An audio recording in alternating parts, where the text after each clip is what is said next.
Hello, কেমন আছো সবাই? একটা ভ্লগ নিয়ে চলে এলাম। এটা আজকের ভ্লগ।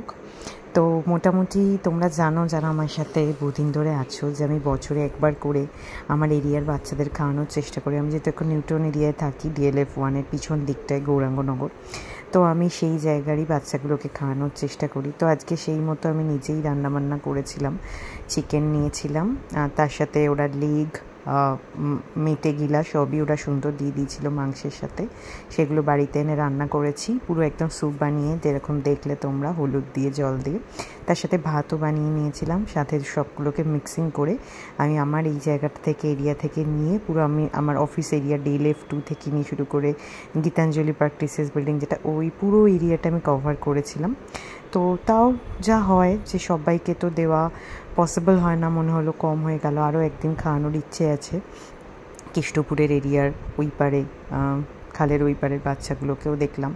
তো যেটা আমি দেখলাম যে ওরা খুব ট্রমাটাইজ। বেশ কিছু বাচ্চা বেশ এগিয়ে এসে খাচ্ছে, কিন্তু বেশ কিছু বাচ্চা আমি যখন খেতে দিচ্ছি বা নামছি, স্কুটি নিয়ে গিয়ে ওদের সামনে দাঁড়াচ্ছি, ওরা ভয় পেয়ে যাচ্ছে। তা বোঝাই যাচ্ছে যে ওদেরকে খুব মারা হয় বা কষ্ট দেওয়া হয়।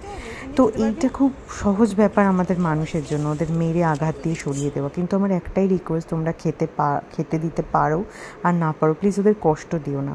আর সবাই তো রান্না করে সবসময় খাওয়াতে পারো না। একটু বিস্কুট বা একটু যেগুলো ডগ ফুড রেডিমেড পাওয়া যায়, বা একটুখানি কিছুই না, তোমাদের বেঁচে যাওয়া খাবার, ভাত যদি একটু ওদের দাও, ওরাও তাহলে খেয়ে বাঁচতে পারে। তো আজকের দিনটা আমার খুব ভালো কাটলো।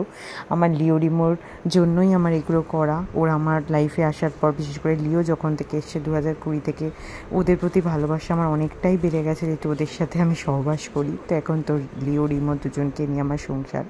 তো আমি শুধু একটাই প্রার্থনা করি, যাতে আমার লিও রিমোই আশীর্বাদটা পায়। এই বাচ্চাটা দেখছো, এই বাচ্চাটা একদম আমাদের অফিসের সামনেই বাচ্চা, কেউ একটা ছেড়ে দিয়ে গেছে। তো এটাও বলবো, প্লিজ তোমরা মায়ের থেকে বাচ্চাদের আলাদা করো না।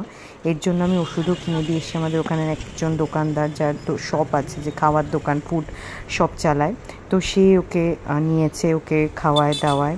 তো আমি ওষুধও কিনে দিয়েছি, ডিওয়ার্মিং করানো হবে ওর, তার আগে লিভার টনিক চলছে, তারপরে ওকে ভ্যাকসিনও করিয়ে দেওয়া হবে। তো একটাই কথাই, অন্যায় কাজগুলো করো না। এরকম সারা কলকাতায় বা সারা দেশেই এরকম হচ্ছে। তো প্লিজ তোমরা ওদেরকে কষ্ট দিও না।